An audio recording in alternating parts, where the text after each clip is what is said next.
मैं परिंदा बेसबर था उड़ा जो दर बदर, कोई मुझको यूं मिला है जैसे बंजारे को घर। नए मौसम की सहर या सर्द में दोपहर, कोई मुझको यूं मिला।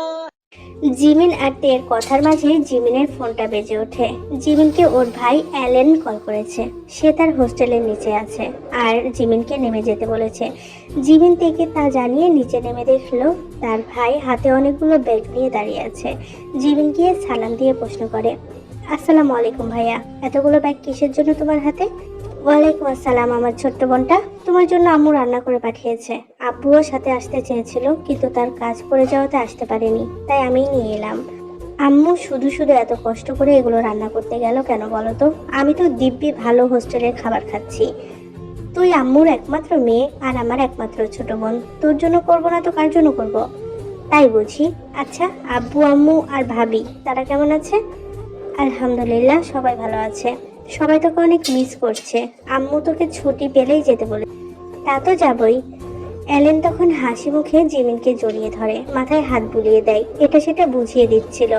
অ্যালেন সে ছোট থেকে তার বোনের যত্নে কোনো কমতি রাখতে দেয়নি। বড় ভাইয়ের দায়িত্ব যথাযথভাবেই পালন করেছে সে। বোনকে দিনই জ্ঞান দিয়েছে পদে পদে।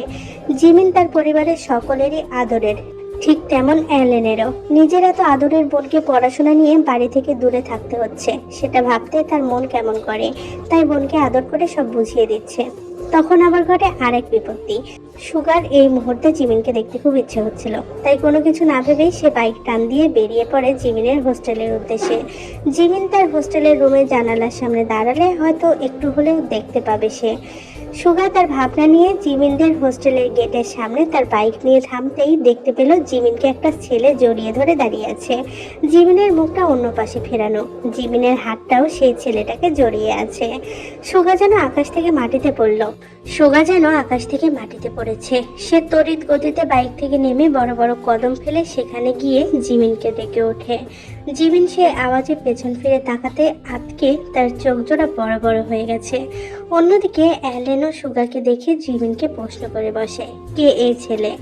জিমিন তখন অনেক কষ্টে মুখ থেকে বের করে, ভাইয়া, উনি আমার ভার্সিটির প্রফেসর, আর আমার অ্যাসাইনমেন্টের একটা সমস্যা হওয়াতে স্যারের থেকে সাহায্য চেয়েছিলাম। জিমিন আবার সুগার উদ্দেশ্যে বলে, স্যার, আমি তো কাল ভার্সিটিতে গিয়ে আপনার থেকে সব ঠিক করে নিতাম, আপনি কষ্ট করে এখানে আসতে গেলেন কেন? সুগা তখন জিমিনের মুখে ছেলেটাকে ভাইয়া ডাকে বুঝতে পারে সে ভুল জায়গায় ভুল কথা বলে ফেলেছে। সে নিজেও পরিস্থিতি সামাল দিতে জিমিনকে উদ্দেশ্য করে বলে, ওই আমি এই পথ দিয়ে যাচ্ছিলাম, তাই ভাবলাম তোমার প্রবলেমটা সলভ করে দিয়ে যাই একেবারে। কাল ভার্সিটিতে সময় নাও পেতে পারি, আমি একটু ব্যস্ত থাকবো তো, তাই যাও গিয়ে নিয়ে এসো, এখানে তোমার অ্যাসাইনমেন্টটা আমি ঠিক করে দিচ্ছি। অ্যালেন বোধহয় এবার একটু সন্তুষ্ট হলো। সে বিনীয়ভাবে সুগাকে ধন্যবাদ জানালো জিমিনকে সাহায্য করার জন্য এবং তাদের উদ্দেশ্যে বলল, আপনারা তাহলে আপনাদের কাজ শেষ করুন, আমি এখন আসি। আবারও শুক্রিয়া আপনাকে স্যার। সুগা বিনয়ের সাথে বলে, আমাকে এভাবে বারবার ধন্যবাদ দিয়ে লজ্জায় ফেলবেন না, এটা আমার প্রফেশন। অ্যালেন তখন তুষ্ট হেসে জিমিনের হাতে ব্যাগগুলো ধরিয়ে বিদায় নিয়ে চলে গেল। অ্যালেন যেতেই জিমিন রাগে রাগে মুখ করে সুগার দিকে তাকায়। অসভ্য লোক একটা, আপনার জন্য আমাকে আজ ভাইয়াকে মিথ্যা কথা বলতে হলো। আস্তাগফিরুল্লাহ, কেন আসতে গেলেন এখানে? কোন সাহসে এসেছেন? আর যেন আপনাকে আমি না দেখি আমার সামনে। কথাটা বলেই জিমিন রাগে গজগজ করতে করতে হোস্টেলের ভেতর চলে গেল। সুগা তখন তার জিব্বায় কামড় বসায়। এটা সে কি করে ফেললো? এমনিতেই তো পটাতে পারছে না, তার উপর আরো রাগিয়ে দিল। এইবার বোধহয় তার ম্যাডাম ভালোই রেগেছে তার উপর। সুগা হতাশা নিয়ে নিজেকে নিজেই বলে, এটা তুই কি করলি সুগা? এখন তোর কি হবে? এখন তো জিমিন তার সামনে যেতেও নিষেধ করে দিল। অন্যদিকে সুগা জানেই না জিমিন ওকে ঝাড়ার পর ওর ভোঁতা মুখটা দেখে যেতে যেতে নিজেই মুখে হাত চেপে শব্দহীন হেসেছে। অসহায় সুগা দুঃখ কষ্ট আর হতাশা ভরা মন নিয়ে নিজের মাথায় নিজে নিজে একটা থাপ্পড় বসিয়ে দিল। তারপর বাইকে চড়ে যেভাবে এসেছিল ঠিক সেভাবে ফেরত চলে গেল। তে আজ একাই ক্লাস করেছে। আইয়ু আগেই জানিয়ে দিয়েছে সে আজ আসবে না। তার নাকি প্রচুর পেট ব্যথা, কাল উল্টাপাল্টা খেয়ে নিয়েছে মেয়েটা। আর জিমিন তার নিজ ডিপার্টমেন্টে ক্লাস করছে। এখন ক্লাস নিচ্ছে কাই, তে মন দিয়ে নোট করছে। পুরোটা ক্লাস কাইতে এর দিকে আর চোখে তাকিয়েছিল, যেটাতে লক্ষ্য করেনি। ক্লাসের সময় শেষ হলে যে যার মতো বেরিয়ে যাচ্ছিল। তেও তার ব্যাগ গুছিয়ে বেরিয়ে যেতেই পেছন থেকে তাকে কাই ডেকে ওঠে। সে তের বের হওয়ার অপেক্ষাতে এতক্ষণ দাঁড়িয়েছিল। তে তাকে সম্মান জানিয়ে উত্তর দেয়, জি স্যার বলুন। আমার কিছু কাজ আছে, কারো সাহায্য লাগতো, তাই ভাবলাম তোমাকে বলি। তোমাদের এক্সামেরই পেপার তৈরি করতে হবে। কিন্তু আমি কি করে পারবো সেটা? তুমি পারবে, এসো আমার অফিসে এসো। তে না চাওয়া সত্ত্বেও তার পিছু পিছু টিচার্স রুমে গেল।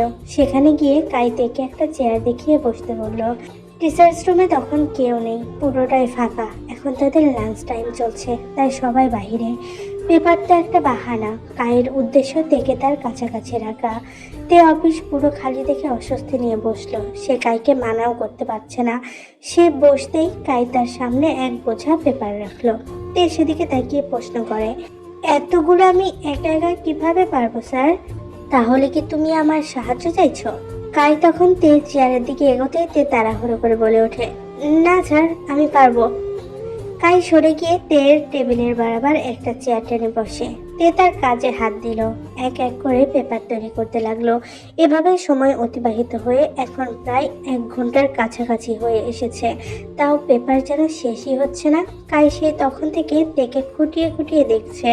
কাই তার মুখোমুখি বসাতে সে ঠিক ভালোই বুঝতে পারছে এই বিষয়টা।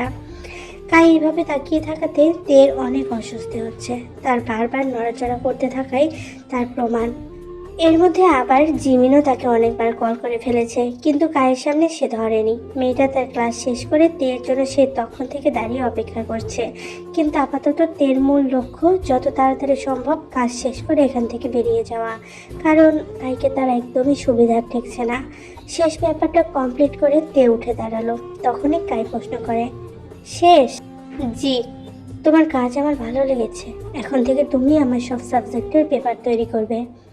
এতক্ষণ তো সবকিছু সহ্য করলেও এখন আর চুপ থাকতে পারলো না। সে এবার মুখ খুলে, আজ করেছি বলে রোজ রোজ আমি করতে পারবো না। আমার ব্যক্তিগত অনেক কাজ রয়েছে, আমার সময় হবে না। আপনি কষ্ট করে অন্য কাউকে দিয়ে করিয়ে নেবেন, আসছি। তে কথাটা শেষ করে কায়ের প্রত্যুত্তরের অপেক্ষা করলো না। টেবিল থেকে নিজের ব্যাগটি হাতে তুলে হনহনিয়ে সেখান থেকে প্রস্থান করলো। কাই তের বেরিয়ে যাওয়ার পর মুখে বাঁকা হাসি এঁটে বলল, I like this your attitude, baby girl. তে ভার্সিটির বিল্ডিং থেকে বেরিয়ে নিচে এসে দেখলো জিমিন কোমরে হাত দিয়ে রাগে রাগে চেহারা করে তের দিকে তাকিয়ে আছে। তের কাছে আসতেই সে তাকে বলে ওঠে, কই ছিলেন আপনি মহারানী? এতক্ষণ আমাকে অপেক্ষা করিয়ে। আপনার ধারণা আছে সে কখন থেকে আমি দাঁড়িয়ে আছি আপনার পদধূলির জন্য? তে তাকে বুঝিয়ে বলে, রাগ করিস না রে, আমাদের ডিপার্টমেন্টের প্রফেসর একটা কাজ দিয়েছিল আমাকে, সেখানে আটকে ছিলাম এতক্ষণ। তাহলে ফোনটা তো ধরে এই কথাটা বলতে পারতি। আমি একটু চাপে ছিলাম, জলদি কাজ ছেড়ে বের হবো, তাই ফোন ধরার সময় পাইনি। সরি রে। আচ্ছা, সমস্যা নাই, চল, এমনিতে অনেক দেরি হয়ে গেছে আজ। তে আর জিমিন ভার্সিটি থেকে হোস্টেলে পৌঁছাতেই তে তার রুমে গিয়ে ব্যাগটাও ঠিক মতো রাখতে পারলো না। অমনি জাঙ্কুক ওকে কল দিল। তে কল তুলতেই জাঙ্কুক তাকে হুমকির সুরে বলে, নিচে আয়, তোর হোস্টেলের নিচে আমি দাঁড়িয়ে আছি। তে বিরক্ত হলো, এই সময়ে আপনি এখানে কেন এসেছেন? জাঙ্কুক তের প্রশ্নের উত্তর না দিয়ে আবারও একই কথা বলে, তাড়াতাড়ি নিচে নাম। এটুকু বলেই তাকে আর কিছু বলার সুযোগ না দিয়ে জাঙ্কুক কল কেটে দিল। তে বিরক্ত আপাতত। এমনিতে একটু আগে একটা ভেজাল সামনে এলো, আর এখন হোস্টেলে এসে একটু কুলও পেল না। এখন আবার জাঙ্কুক তাকে জ্বালাচ্ছে। ইদানিং জাঙ্কুকের এটা অভ্যাস হয়ে দাঁড়িয়েছে। যখন তখন তেকে ডেকে এনে গাড়িতে তুলে হুটহাট যেখানে মন চাই সেখানে নিয়ে চলে যায়। আগে থেকে বলে করেও রাখে না। তেকে সে ভালো মতন তৈরি হওয়ার সময়টুকুও দেয় না। এটাই মূলত তের বিরক্ত হওয়ার মূল কারণ। নিচে নেমে তে দেখলো জাঙ্কুক তার গাড়ির পাশের সিটের দরজা খুলে রেখে আয়েসি ভঙ্গিতে বসে আছে। তে গাড়িতে উঠে বসে। জাঙ্কুকের নাটকীয়ভাবে প্রশ্ন করে, জানি আপনাকে জিজ্ঞেস করে উত্তর পাওয়া যাবে না, তবুও জানতে খুব মন চাইছে, আজ কোথায় নিয়ে যাচ্ছেন আপনি আমায়? যদি বলতেন সত্যি অনেক বেশি উপকৃত হতাম। তোরা তো উপকৃত হওয়া লাগবে না রে, এমনিতে অনেক জ্বালাচ্ছেন আপনি। হোস্টেলে এসে ব্যাগটাও ঠিক মতো রেখে কুল পেলাম না আপনার জন্য। এখন আবার বলছেনও না কই নিয়ে যাচ্ছেন। গাড়ি থেকে নেমে সোজা চলে যাব, আটকাতেও পারবেন না কিন্তু। তোকে কে বলেছে আমি তোকে আটকাবো? আটকাবেন না? না, সোজা তুলে আছাড় মারবো তোকে। আপনি আমার সাথে এমন করতে পারবেন? কোনো সন্দেহ? তুই চাইলে করে দেখাতে পারি। জাঙ্কুক তের দিকে এগোতেই তে পিছিয়ে গিয়ে তার 2 হাত সামনে রেখে জাঙ্কুককে থামালো। না, থাক, আপনার ভরসা নেই, আপনি পারেন না এমন কোনো কাজ নেই। এটা মানিস তাহলে? হয়েছে, এত ভাব নিতে হবে না, বুঝেছেন? আপনি আমাকে আছাড় মারবেন আর আমি ছেড়ে দিব আপনাকে? কি করবি আমাকে তুই শুনি? একদম ধাক্কা মেরে ফেলে দেব। এক চুলও নড়াতে পারবি তুই আমায়? তে কিছুক্ষণ ভেবে দেখলো, সত্যি জাঙ্কুকের মতো এমন দানব দেহি বডি বিল্ডারকে হয়তো সে নিজের ট্রিক্স দিয়েও নড়াতে পারবে না। আবার ভাবলো হয়তো চেষ্টা করলে অবশ্যই পারবে। তের ভাবনার মাঝে জাঙ্কুক ফোড়ন কাটে। তোর ওইসব ট্রিক্স আমার ওপর কাজ করবে না, ওইসব ট্রিক্সের মাস্টার আমি। আপনি বুঝলেন কি করে আমার মনের কথা? আর আমি যে ট্রিক্স জানি সেটা আপনি কি করে জানলেন? It's magic. By the way, আমরা রোজ আর ইউনোর বাসায় যাচ্ছি এখন। মানে রোজ আপু আর ইউনো ভাইয়া কি একই বাসায় থাকে? হুম, বছর খানেক হলো ওদের বিয়ে হয়েছে। আর আমি আজকে জানলাম। হুম, আজকে কি কোনো বিশেষ অনুষ্ঠান আছে নাকি তাদের বাসায়? গেলেই বুঝবি। মিনিট খানেকের মধ্যে জাঙ্কুকের গাড়ি গিয়ে থামলো রোজদের অ্যাপার্টমেন্টে। তে গাড়ি থেকে নেমে সামনে থাকা বিলাসবহুল আলিশান ভবনটির দিকে তাকালো। জাঙ্কুকও গাড়ি থেকে নেমে অ্যাপার্টমেন্টের কেয়ারটেকারকে বলে তার গাড়ির ডিক্কি থেকে কার্টুন কার্টুন বক্স নামিয়ে ভেতরে নিতে বলে তেকে নিয়ে ভেতরে ঢুকলো। লিফট দিয়ে ওপরে যেতেই তে দেখলো বাহিরে যেমন আলিশান আর সুন্দর, ভেতরেও ঠিক তেমন মাইল্ড থিমে করা। জাঙ্কুকের বাড়ির মতো সব কালোতে মোড়ানো না। জাঙ্কুক গিয়ে রোজদের দরজায় বেল বাজাতেই রোজ দরজা খুলে ওদের দুজনকে দেখে খুশিতে এক এক করে জড়িয়ে ধরলো। কি ব্যাপার আপু, আজ তোমাকে এত বেশি খুশি দেখাচ্ছে? রোজ তাকে হাত ধরে ভেতরে নিতে যেতে বলে। ভেতরে এসো, সব বলছি। তে ভেতরে যেতে দেখলো বাকিরাও সেখানে উপস্থিত। তেকে দেখে সবাই ওদের কাছে ডাকলো, সেও গিয়ে তাদের কাছে বসলো। কেয়ারটেকার জাঙ্কুকের গাড়ি থেকে বক্সগুলো নিয়ে এক এক করে ভেতরে রাখলো। রোজ সেটা দেখে জাঙ্কুককে জিগাই, জাঙ্কুক এগুলো কিসের বক্স? এখানে ফ্রেশ ফুডস আর তোর পছন্দের কিছু খাবার, তোর জন্য প্রয়োজনীয় কিছু জিনিসপত্র রয়েছে, যেন তোর কোনো কিছুতে সমস্যা না হয়। রোজ হতবিহ্বল, তুই এত কিছু কেন করতে গেলি? আমার বাড়িতে কোনো জায়গায় তো খালি রাখলি না তুই।